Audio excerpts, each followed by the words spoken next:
everybody. Happy Tuesday.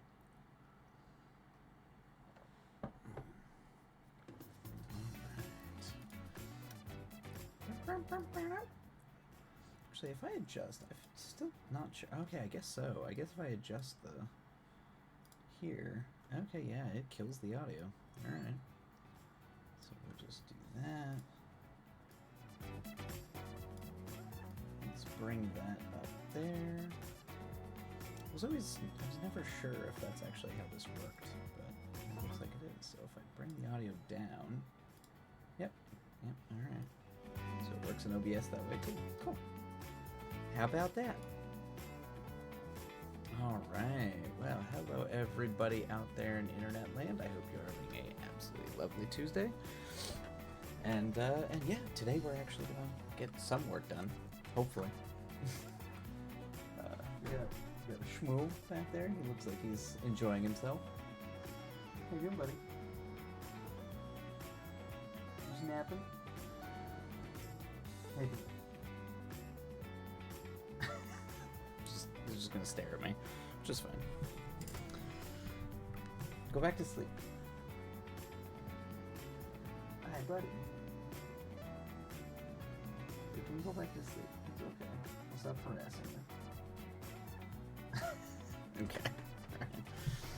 Alright. Well, I think today we're going to be working on, or at least I'm going to be working on, editing the two big scripts I got done. Or at least the ones that I'm going to be making pitch packages and lookbooks for. So one of them is still a first draft, so it might require some more editing. But it's also the one that everybody liked the most, that I finished back in February. I was kind of hoping having some time away from it might actually give me, kind of help me with the rewrite, because I didn't get a ton of notes. I got some, but I didn't get a lot. so I'm kind of hoping coming back at it fresh, because I'm gonna want to try to at least get it to a good place. But who knows? Sometimes your initial draft as a script to go out to pitch, it's rare. I've never had it. The other one I'm going to be working on, I think this is the third major rewrite I've done on it, so can't imagine I've nailed it on the first one, but we'll see. I also, that one had a lot more like prep time. I think that I was like in the pre-writing stages of the sci-fi rom-com for at least like 7 months, because I think I had started writing it, started really breaking down ideas on it 6 months before I even started writing pages on it. So maybe it just worked out better because there was just so much lead-in time for it.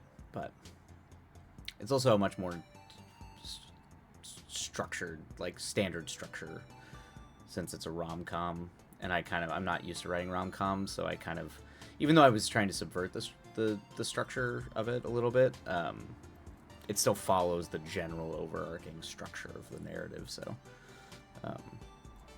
maybe people just respond to the fact that it's well structured, following at least the trend, the general overall structure of a rom-com. So that is what I will be working on today. And then if I get bored of editing, I might go in and start working on, there's a mech story. Probably start doing some pre-idea. I've got a few on here. I think the first 2 projects I'm going to work on at the beginning of the next year is going to be this mech trilogy I'm going to write, and then this, what I call my American Harakiri, which is going to be I kind of clarified what I wanted to do with it at a party, where I was talking to another screenwriter and kind of talking about how I wanted to make another an American version of Harakiri, or at least the way Harakiri disassembles the sort of fantasy of the samurai, in a really scathing critique of it as a culture. I was I just want to do something similar to that, but in whatever's mythologized in America. And America's much more fragmented. It's not quite as uniform as, say, something like Japan. And of course, it's sort of reverence or reverence of sort of samurai culture, Bushido. We don't really have quite as monolithic of a thing, but just spitballing it, I decided a cop killing cops might be kind of an interesting story idea. So we'll see. We'll see if that one pans out. But I think those are going to be the first two scripts I work on at the beginning of next year while I'm sending out the picture packages. So might work on that a little bit. But that is going to be the game plan for today, I think. But yeah, I think we might as well just hop right into it. Got this like dubstep cowboy music. I don't even know why I put this on this playlist. I think I need to pad out music because this is like streamy licensed music. I think I just need to pad it, so I threw this. The name of this is "We All Bleed the Same Son." It's charming. Anyway, here we'll go and skip that.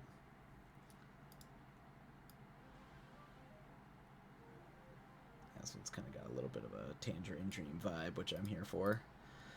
All here for the vibes. All right, I think we're going to go ahead and get rolling. We'll go ahead and start the sprint. Let me actually kill Notion here, and we'll bring up the script. I think I might start with the other script first, since it's been longer that way.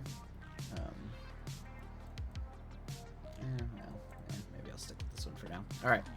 All right, well, I think we're going to go ahead and do it. I'm going to go ahead and just stop doing the Pomodoro thing. The other thing I'm going to do is stop doing the Pomodoro timer thing. I'm just going to do that in case anyone asks, since I think most people on Writing Twitch know what that is now. So now it's going to be work. I get the movie quote. Oh, and here's the princess. Hello, princess. Hello, princess. I know. Oh, okay. All right.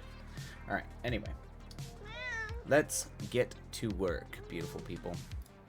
Happy writing, and we will see ya in 30 or so. Huzzah. And away we go.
Alrighty, and that is the end of that sprint, everybody.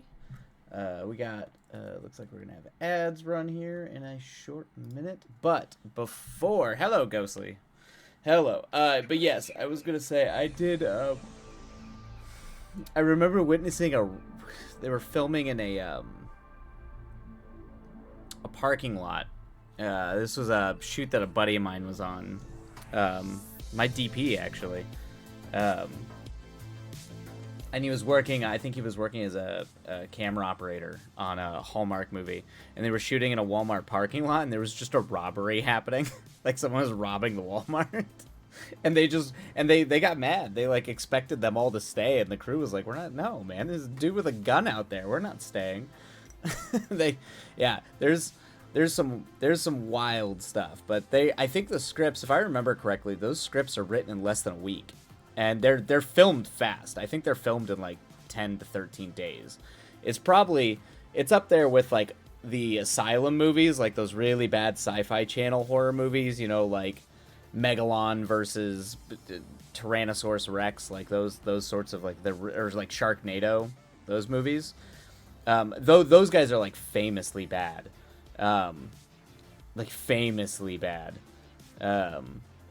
And terrible to work with. Like, they're awful. They're monsters to work for. Like, they're known for just firing whole crews mid-shoot and hiring people on, and they pay garbage. But no, a lot of those Hallmark movies are like the ones that get put onto the Hallmark Channel are they're made in like less than 2 weeks. They are churned out.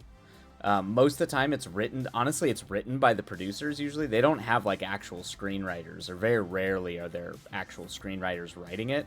It's usually like people who are friends with the producers or who know the producer, who, you know, they give you a series of stipulations and then that's how you write it. But yeah, it's just slop. And I used to work in reality TV. I was a camera guy in reality television, and the production cycle is like almost exactly the same. So yeah, it's bad. So that's probably why you can feel your brain melting as you see them as you watch those. The premise that gave me brain aneurysms, I'm sure. They are drivel. They're about as you know. And you know, I like a good bad romance movie or something, but so many of those Hallmark movies are just it's all the same stuff. It's usually illicit affairs, some, you know, some sort of taboo, or someone has cancer, or is dying somehow, and that's usually what you get. That's like, and then from that you could write any movie from that, because it's the easiest complications without having to be remotely interesting. But anyway, all right. Well, I'm gonna run the ads really quick just to get them out of the way. So if you need to pop the chat out, or dodge these ads. Let's see here. Boop, boop. Oh, okay. The one that is currently infecting my television is essentially okay, gotcha. For a second I was like, is essentially, okay, so douchey rich boyfriend doesn't know how to shop for his girlfriend because he's an ass, okay? So he hires this other chick to shop for a gift for his girlfriend. Then he straight up leaves his girlfriend for the that is fun. So it's essentially like Better Off Dead, but like way more. I mean, they were making fun of that type of movie in the 80s, because Better Off Dead is like a absurdist satire of that movie. That's funny. I mean, that's like even lazier too. It's like that whole thing was like Mallrats. That could take place in an afternoon in a mall. So they're checking off all the like, why. Now, here's the question, though. The girl who he hires to shop for the other girl, why does she like him? Is there like a reason why she likes the asshole boyfriend? There's no redeeming quality. There's no like, oh, I'm actually an asshole too. We're both assholes, so maybe we can go be assholes together. I don't know, because he's just a horrible person. Maybe, is she a horrible person? That could work. Maybe they're both terrible people. It's it's supposed to be she changed him. Oh yeah, don't. Yeah, that is the one thing about rom-coms and so many of the sort of like, yeah, don't fall for that stuff, man. That is all a lie. Do not. The biggest thing you can ever do, like falling into a relationship, is be like, I can change you. I know you're a mess, but my whatever I am can change you into this idealistic person that I have completely made up in my brain that you can become. It's very bad. It's a very bad trope in movies. It's a thing I hate all the time. It's supposed to, yeah, which makes me want to die. Yes, Ghostly, that's good. Your natural response to that kind of thing is a good, that's a good natural response to have to that kind of story, which is just, this is disgusting and I hate it. because it is in fact disgusting and you should hate it. It's the biggest problem with so many rom-coms, is that they glorify those sorts of things. Or they glorify that trope. I mean, it makes sense. It's lazy. Because films always want to deal in arcs and character arcs, so the characters have to change. So you can see how, like, even unintentionally, the structure of it kind of can force, if you're being lazy about it, can force your hand into writing something that's really genuinely terrible. The only one I enjoyed,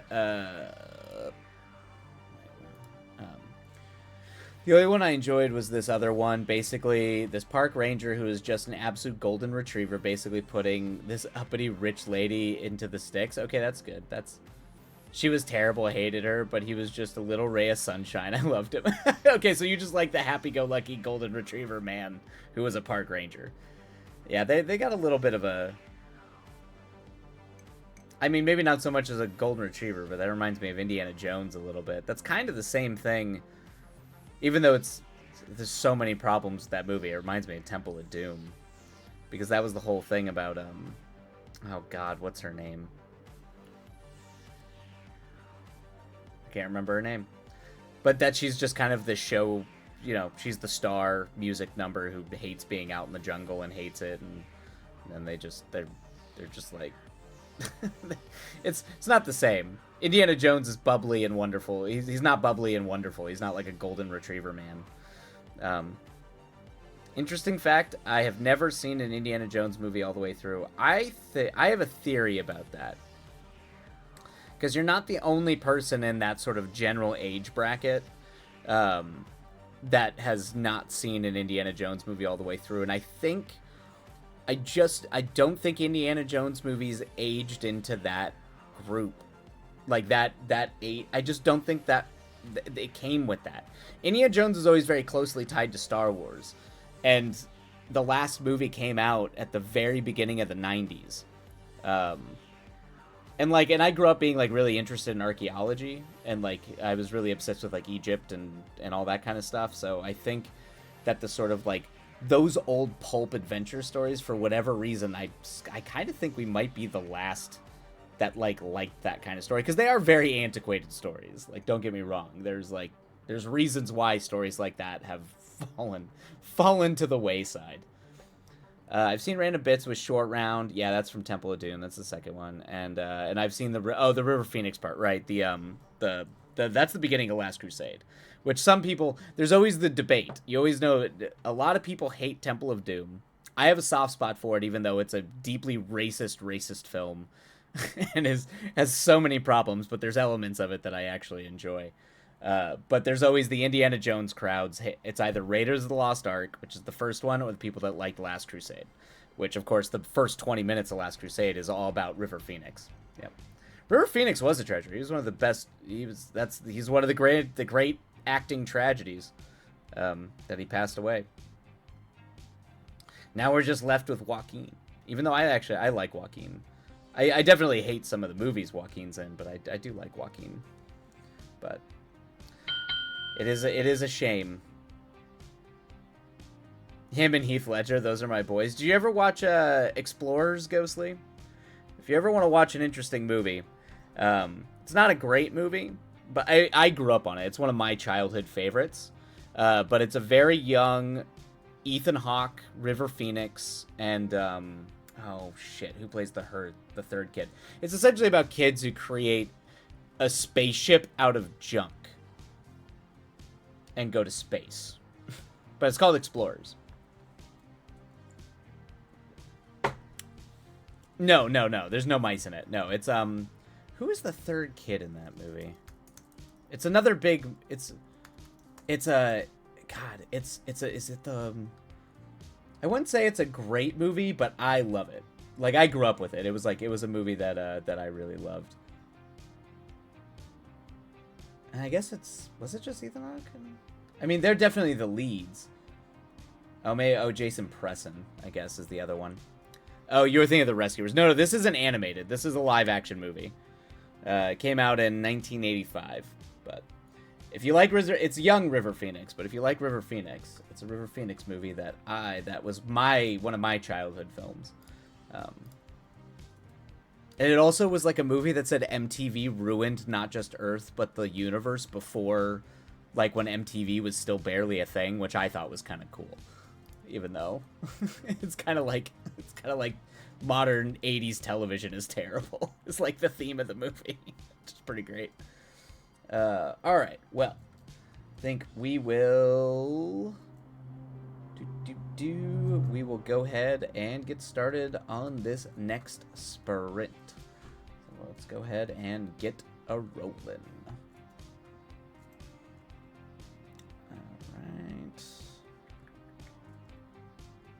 Oh, I'm sorry. You can still chat, Ghostly. I'm still there in the chat. If you, if the ADHD is strong, I'll still be active in the chat.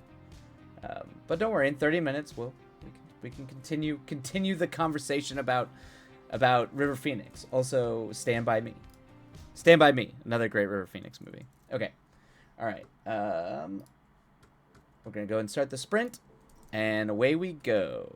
All right, get to work, everybody. Get to work.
right, there we go, everybody. That is the end of that sprint. Hopefully it was a productive one. It sounds like you're having struggles there, Ghostly. Your sweaters will protect you from introspection. You could just, you know, why do you knit your sweaters? You know, it just keeps me from thinking about life, my choices, my decisions, where I'm at, all that. Well, I'm sorry you're having a tough time there, Ghostly. Alright, I'm going to start the break timer. We're going to have an ad run real quick. It's called coping. Yeah, coping is fine. Yeah, we all have our copes for sure. I'm trying to make my coping mechanisms more like creative outlet. Like I'm trying to get back into music, trying to, you know, keep being creative, you know, lean into the introspection versus just run away from it. But, you know, it's not the case for everybody. I should have expected to lose my mind by now. Yeah, you still got a long way to go, Ghostly, before that. You know, I used to say that I needed to get everything I needed to done before I was 30 because I was going to die. And that definitely, it doesn't happen that way. All right. 11:53. That's your word count by today? Well done. That's a hefty word count. Well done. All right, we got ads rolling, so I'm going to run ads, so feel free to pop out the thing or just mute. We'll be back in 2 minutes because Twitch is forcing me to run an ad break. So, monsters that they be. Oh, that's your days. Oh man, yeah, good lord, Ghostly. You're already well on your way. You could, in no time, you'll be at 1500. 11:53. That is a lot of days. I am shocked you have not lost your mind, but I keep on going. Go as long as you can. Keep it up. You're a destined born writer. If you can keep it up that many days without getting distracted, having something in your life come up and completely derail your ability to write, then I think it's probably fair to say you're a born wordsmith. No, Dave, I die. That's the only way it stops. Yeah, that's fair. That's fair. I force myself always. It's well, I mean, that's easier said than done, Ghostly. There's a lot of people that probably wish they could force themselves to write. Stream of consciousness is fine. I'm literally reading one of the greatest American novels, and it's written as a stream of consciousness, which makes it very difficult to read. It's also literarily a beautiful novel, but it also is written in stream of consciousness. I think it's like crafted stream of consciousness. It's supposed to be stream of consciousness from inside the character, but, you know. My issue is I cannot finish anything. That is the issue. You do have to start finishing things, Ghostly. That is the big thing.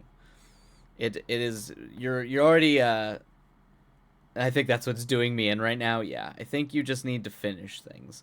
You need to be able to learn how to go back and edit and re-edit and re-edit and re-edit and re-edit. Just the constant editing and finish it. Hey, I didn't figure out how to finish things for a long time. Things inside your being resist being finished.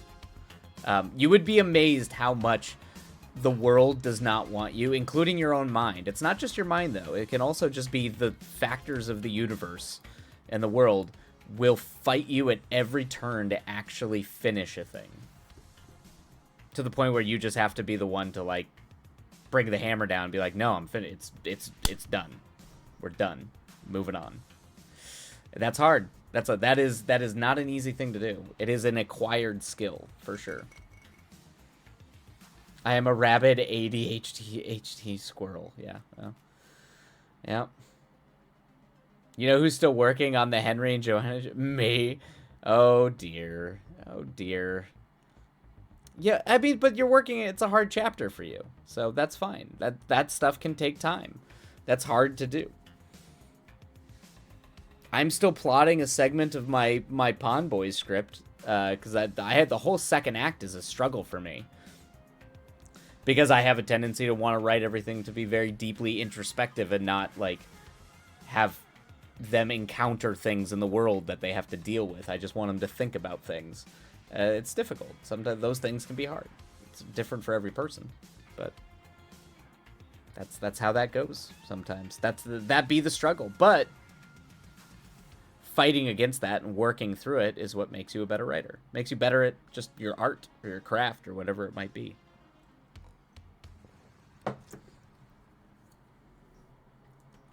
It's about halfway done, and I think it might be the most crack-headed thing I've done. But I mean, embrace it, though.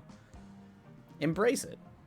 If it is the most crack-headed, unhinged thing, and that is what it means. It's balls to the wall stupid. Good. Well, then good, Ghostly. That's great. There's nothing wrong with that. Lean into it. Go to town. I used to write, when I was in high school, I remember I got really into, like, surrealism and absurdism. So specifically absurdism, like Voltaire's Candide, and like absurd humor, and most of the things I wrote during that period were the dumbest things I have ever written or read, because some of it was just random. There was like no real craft to it. It was just breaking apart something that I thought was stupid into an even dumber series of parts. God, I think I remember writing a story one time about parents trying to give their kid, like, a sex ed talk. And I, like, built up the sex ed talk as being this thing that everybody was dreading to have to listen to. And then a giant penguin from Mars breaks in and kidnaps the kid and runs off to space. And, like, I wrote dumb things. Like, some just stupid things. And that's just how it goes. Sometimes that's it. I need you to finish because I have this one plot point that I don't know if it works, or if it makes no sense. Okay, Ghostly, it will be done by the time I'm gonna stream on Friday. The next time I stream on Friday, I will have it read. I will have it read. Streamers promise. Stranger streamers promise. Mr. DeCat, how goes the time zone? How are you doing? How is the words? I know you said you were in the middle of your novel, still figuring things out, working through, but like now you feel like I think you said that you had completed the fan fiction. You felt really good about it, so hopefully the good vibes have carried over today. Is that why a penguin is your avatar? Yes, I have an ongoing character from high school that's called Bruce Starbuck, who is a red penguin from Mars, who has a flaming sword, and the story that so this goes way back. So I don't know if you're familiar with LiveJournal, Ghostly, but that's what the kids did when I was in high school. So there wasn't like a lot of, that's like, I guess it would be considered like Tumblr. It was like an online journal. And so I would write about my days. Yeah. You're probably far too young for this, but LiveJournal and Dead Journal was like the angsty goth version of it. But it was an online journal. It was like Tumblr, any of these things, just way less like way advanced. It was much old internet nonsense. So anyway, I used to write about my days in school, but as allegories as this penguin. And this penguin was like dying in like he has crash landed in Antarctica, and he was like writing his life story. He was writing his life story out before he finally perished and sending it out to this strange world he had crash landed on. So I would essentially take my day, whatever happened to me that day, at school or at home or whatever it might be, and I would try to twist it and turn it into essentially some insane thing that happened to this penguin character that had a sword and was like a warrior penguin from Mars. I was really into the John Carter of Mars series at that point, so that's probably where the Mars stuff came from. But anyway, yeah, that is where the penguin. I eventually renamed it as the Foolish Penguin. Because I was really into like the fool character, either in like religious stories or Shakespearean stories. I always liked the character the fool, or like Dostoevsky writes a lot about the fool, so I kind of turned him into a sort of bumbling idiot who might actually be like the wisest of them all, that kind of trope. Every time I look back at my previous work, I cringe, and almost at the end of And almost at the end of mid-plot point. Okay, got it. But fanfic done. Oh, fanfic not done, but on hold. Gotcha. Okay, yeah, no, we all feel that, Mr. Decat. Believe me. Believe me. We all read our old stuff. I'm editing my stuff right now. It's sometimes you just want to die. My internet didn't make dying R2D2 noises. Yes, that is what our internet sounded like. That is my youth. The sound of my youth was that horrible screeching noise. That's really entertaining. Yeah, it's something. I would rather not think on my school days ever again. For sure, Mr. Decat. They weren't necessarily the greatest experiences in my life. That's for sure. That sounds like a lovely creative exercise. Yeah, it was fine. It was more silly than anything, but you know, it gave me an outlet, and that's what I needed at the time. You know, being an angsty youth, you needed the outlets, and outlets like that helped a lot. All right, I know you do love the silliness, indeed. I was a lot more comfortable with the silliness when I was younger. I'm trying to lean back into it. I'm not a comedy writer. But all right, everybody, we're gonna go ahead and dive back into our sprints, and yeah, we'll see you on the other side. Happy writing, everybody, and yeah, and away we go.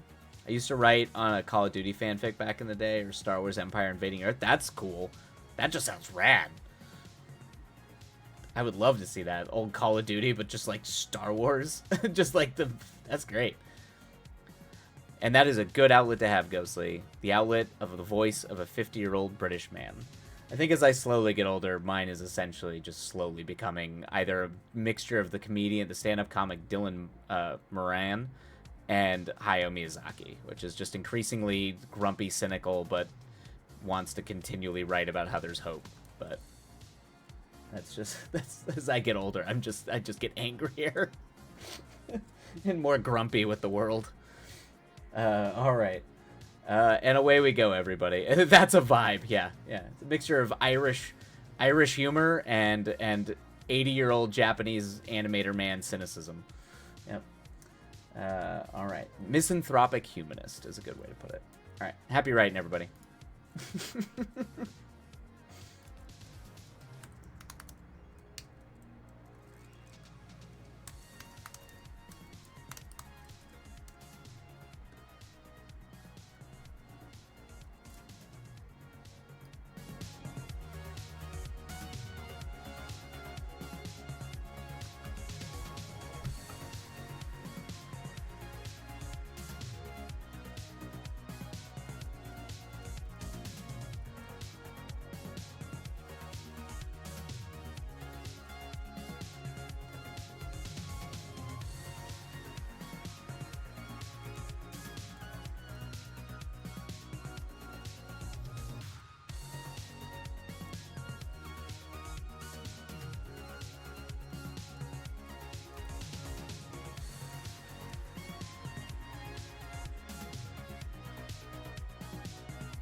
All right, that's the end of that sprint, everybody. Jesus. All right. All right. Okay. Well, thank you, Ghostly. Let's all calm down. Let's not let's not go crazy now. But yeah, it's an interesting life, that's for sure. All right, I'm gonna start the break timer. Yeah, they did have the audacity to name me Maximilian. I don't know why they went with that. I think my dad had a friend with that name. I still to this day have no real explanation for why they out of nowhere just picked. Originally, my name is supposed to be Bjorn. It's probably a good thing they didn't name me Bjorn though, because I'm not a bear. Like not big enough to be a bear. So yeah, they'd be wild. You freed fish you used to watch stars on a sailboat in the middle of the night. You blew up a VW bus. That VW bus story is tragic. All right, I didn't mean to blow it up. It blew up, and I was very sad about it. And I'm still to this day very sad about it. Like 15, 20 years later. I love that. I love that car. And now they're expensive. That's the thing that bums me out the most. Is like even if I wanted to like buy one and fix one up, they're really. I think I bought my VW bus. I think I bought my VW bus for like $4,500, like $4,500. I saved up the money and I got my bus for that much. And now those cars, like an old beat up one, is like 20, 30,000. It just makes me very sad. I did. At some point, I should have. Maybe I'll drop it in the Discord. But I do have a picture. My dad took a picture of me because he needed my little like child hands to help fix. There's an old diesel motor because it was a sailboat, so there's 2 sails on there, but it had a diesel motor in the base in case there's no wind and you're just kind of stranded out at sea. So he needed my little like kid hands to be able to get down. There's a very long shaft that goes from where the engine is out to where the propeller is on the on the back of the boat. So I had to like, he essentially needed skinny arms to be able to go down there, and they took a picture of me all covered in like grease and oil and stuff working. So it just looks like they have like child labor on this boat. And we like that thing would never work. We always got stranded out in the middle of it was the Sea of Cortez, in between the Baja and the mainland of Mexico. You're an indie coming of age story, except it followed the main character past just college.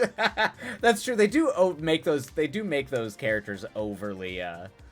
They do make those characters like overly interesting. A really good movie that kind of felt like my childhood in a lot of ways. That covered is a Richard Linklater movie called Boyhood, and that movie like almost felt like it was my childhood. Mr. DeCat, writing combat scene, not the best at them, but getting there. You got it, Mr. DeCat.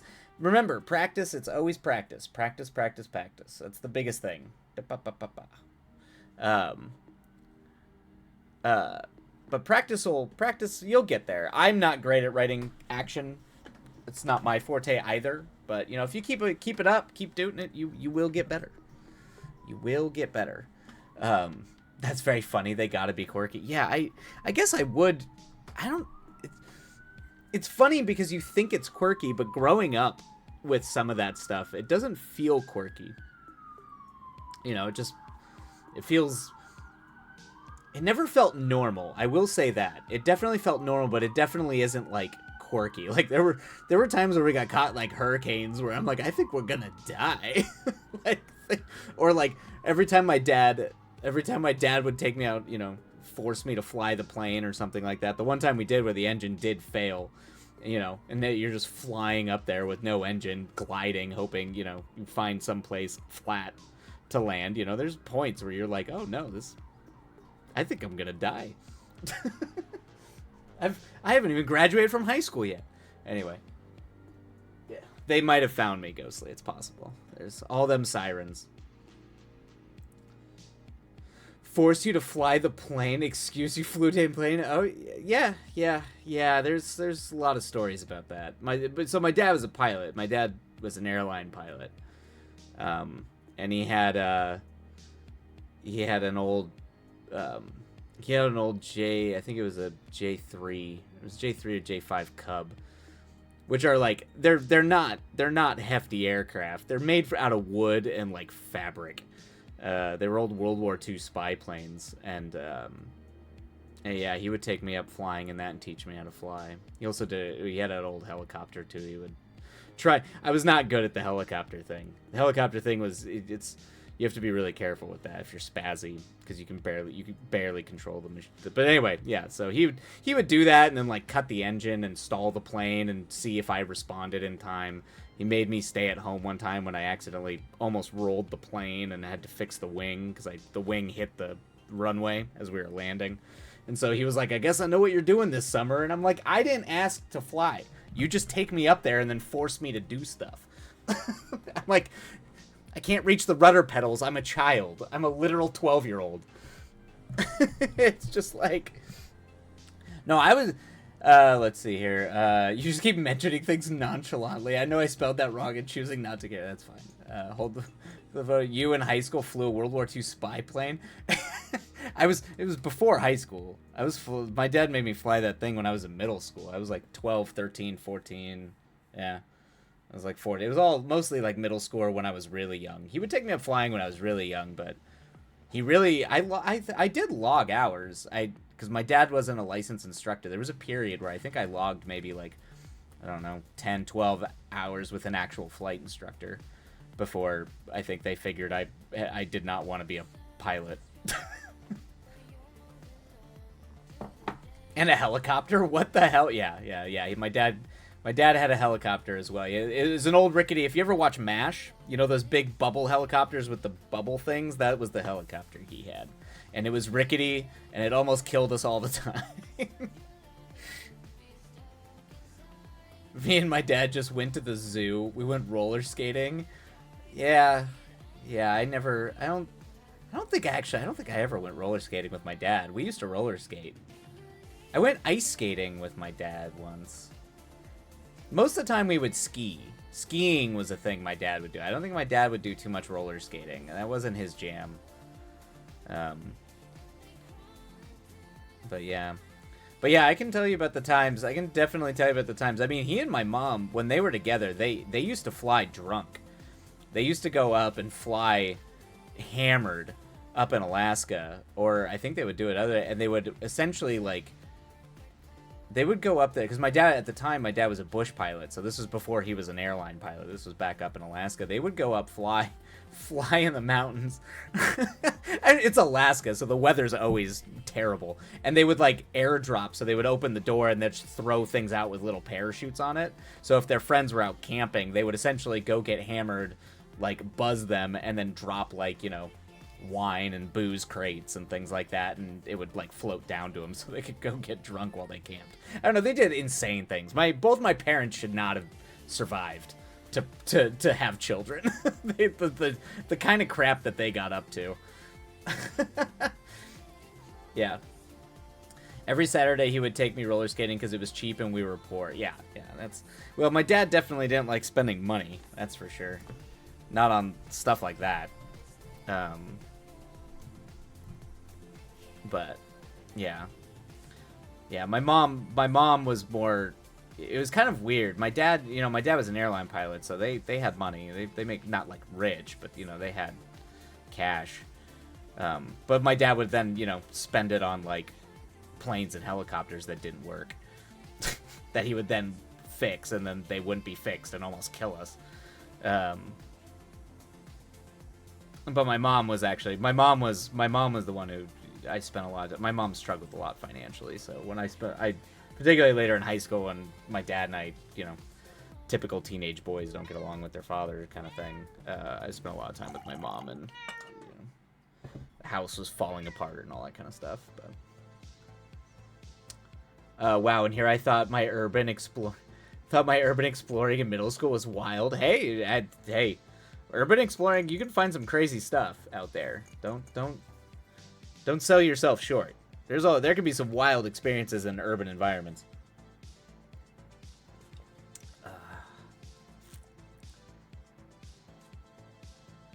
Yeah, see, that's crazy. Now, it may or may not have been an abandoned part of a military facility. See, that's what sucked, is I always wanted to go to an old abandoned military facility, but we weren't allowed to because the only Air Force base that was out there... Well, actually, no, they did... I think we were too old to do it when they finally shut down Luke.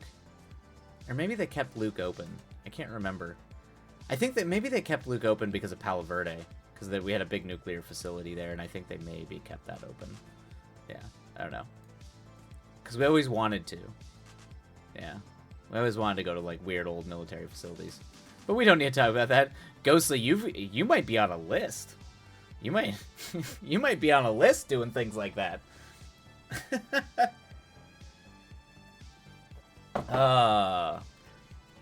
See, there you go. All I'm saying, I saw some cult stuff and didn't go back a second time. Oh man, that sounds wild. That sounds like hey man. I've been in a few weird culty situations, but like not like at an old abandoned military facility. Usually it's like it's a little less, I don't know. I definitely have seen some weird like Wiccan things in my day, but never like I don't think I've ever been in a cult situation where I actually was scared that something bad was going to happen, or like, you know, they were going to, you know, it just seemed like people doing weird silly things. Oh yeah, that's weird. Yeah. Anything that if it involves dead animals, I'm out. I don't mess with that stuff. A few suspiciously placed dead birds, a few concerning circles and shadow figures. Okay. I'm fine with circles and shadow figures. That's fine. Animal sacrifices, I'm out. I don't, at that point, that's not even like I'm scared of you. I don't want to be involved with that because I think you're a monstrous person. But that's just me. I don't care what weird stuff you believe in. Just don't kill animals. If it involves having to kill animals, I'm out of it. I don't do that. All right, everybody. I think we are gonna hop in to our next sprint. The sounds and shadow figures were my issue as an 11-year-old. Okay, that makes sense. Yeah, I mean you're young too. 11's real young. I think if I was about 11 years old and I stumbled upon like something eldritchy and spooky like that, it'd probably freak me out. Yeah, I could see that. All right. Okay, everybody, we're going to go ahead and get started on our next sprint.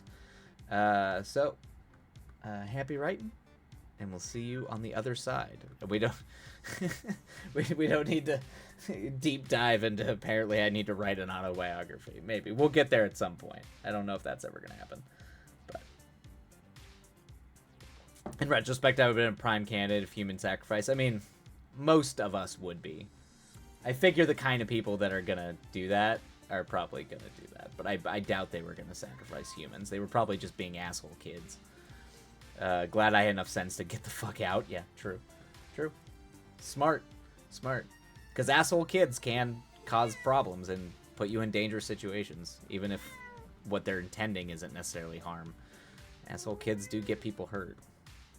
All right. Happy writing, everybody. We'll see you on the other side.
snap. Ba-bam. And there we go, everybody. That's the end of that sprint. Oh snap! My own words done surprise me. That was not part of the plan, but I am not mad at all. Yay, Ghostly! I'm glad they surprised you, and you are feeling better about it. Hopefully you continue it. You know, it continues to surprise you. That is always the best feeling, when your own words can somehow entertain and delight you. That's the best part. That is absolutely wonderful. But bam, I think that might have been the unexpected twist of the whole book. Really? Well done. That's fantastic. Was that for is that for okay, yeah, so it's the chapter that the chapter you're struggling with. Perhaps the Henry and Joanna chapter will be revolutionary. You'll be able to point back to the point in your writing where everything changed, and it will always come back to the Henry and Joanna chapter from your story. That's wouldn't that would be fun if that's how you were able to like see specifically your growth as a writer, or like where like whatever thing clicked together that made it all work. It's just like, oh yeah, I was working on this silly whodunit, or a comedy satire of whodunits, and that's when it all magically came together. I mean, that'd be great. And you know what's funny? It's the most unexpected thing ever, but it absolutely doesn't matter in the least. But see, that's great. That might actually mean that it matters the most. I mean, who knows? But at least that's my theory.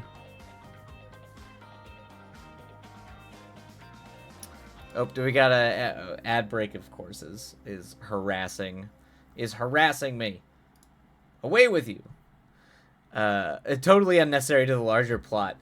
I mean, sometimes those are the best discoveries. Those little tiny nuanced details. Yes, give me the spoiler, because that chapter does not exist in the copy I have. Give me the spoiler. Give me the tea. Those are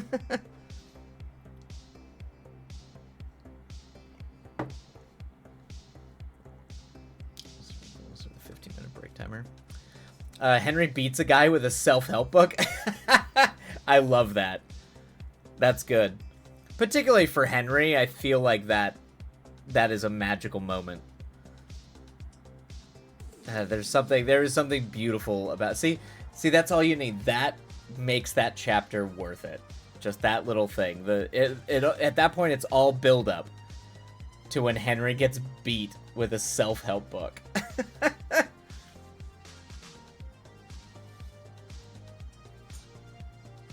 That's great. I adore that, Ghostly. It's very good. It's good. It's a good little humorous character moment. He faces his cowardice and essentially saves Joanna's life by facing the big bad. Okay, very cool. And by doing so, he gets beaten with a self-help book. Whew.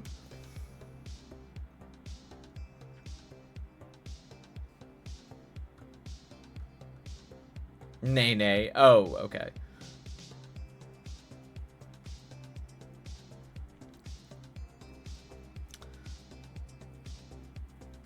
Oh, he beats with the self-help book. I gotcha. Okay.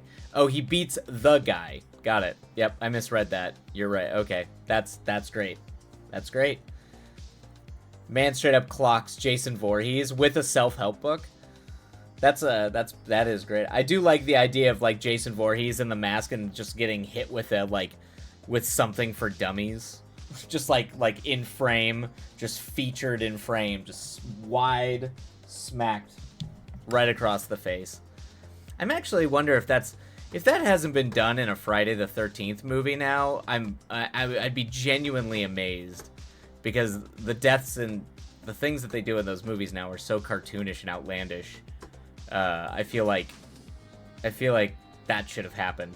So you might beat them to the punch, Ghostly. You got to get that out. You got to get that done before some hack screenwriter steals it and puts it in like whatever insane new Friday the 13th movie. I don't even know if they're making anymore. Although nothing is better than how Jonathan handles opposition. I figured you were gonna save the best for good old Jonathan there. So Jonathan is your spirit animal character. So that tracks. That makes sense. I don't even know why we're done with the sprints for the evening because I'm gonna duck out and have to go make dinner. So I don't know why I started that timer, but I don't mind chatting for a short bit.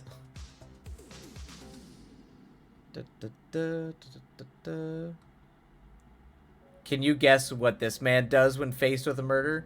Does Jonathan talk to them about how murder is irrational? Is irrational and actually below you? I feel like you'd be judged as like a quality of your character would be judged as a murderer.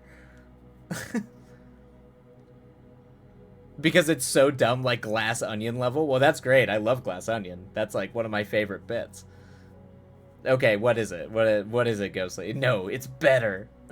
It's so much better. Or do you want me to discover that as I read it? Because I'm assuming it's in the draft you sent me.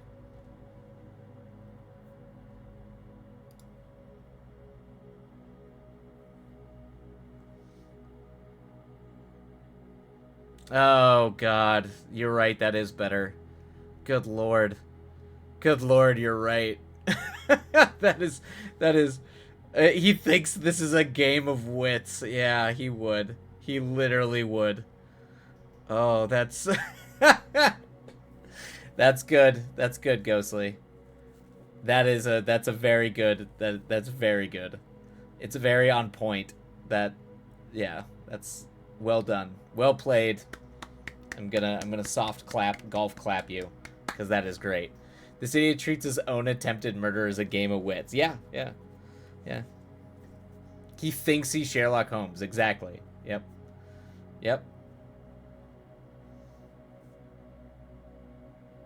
It's insane. I mean, it sounds insane. That's delightfully hilarious and insane, which is what you're going for. So, well played and well done. But with that, everybody, all you delightful, lovely people, I think I am gonna have to call it for the eve.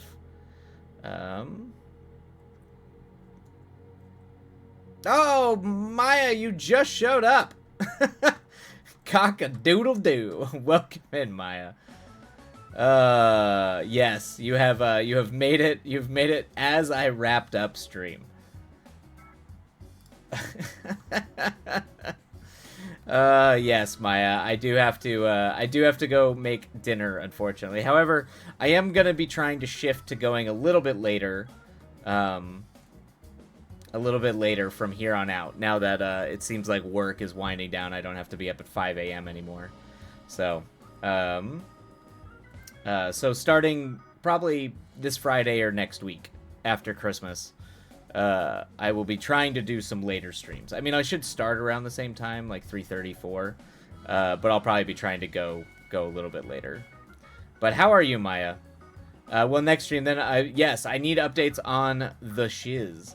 I also at some point because I don't know how many people watch, but I don't want to ruin Heavenly Creatures, but because I didn't want to like dig too deep into it when we talked about it last time, because I didn't want to ruin it for everybody. But I do have more I want to talk about with Heavenly Creatures, as well as Frieren too, because I managed to get a little bit of the way through Frieren as well. But next stream, I'll be back on Friday. There will be a Friday stream. Yeah, that's what I've heard. I'm still at the beginning of it, but I've heard. But I will be back Friday, probably around the same time, 3:30 p.m. and probably try to go till like 7:30. See you Friday, probably viewers promise. All right, Ghostly. Yes. Viewers promise, as streamers promises, is to finish reading your story by Friday. So, we'll take that as we go. But have a delightful evening. I love you all. Maya, love seeing you. And Ghostly, always a pleasure. And Mr. DeCat, if you're still there, it is always lovely to see you. Welcome in. Have a lovely night, and we will see you all next time. Take care, everybody. Adios.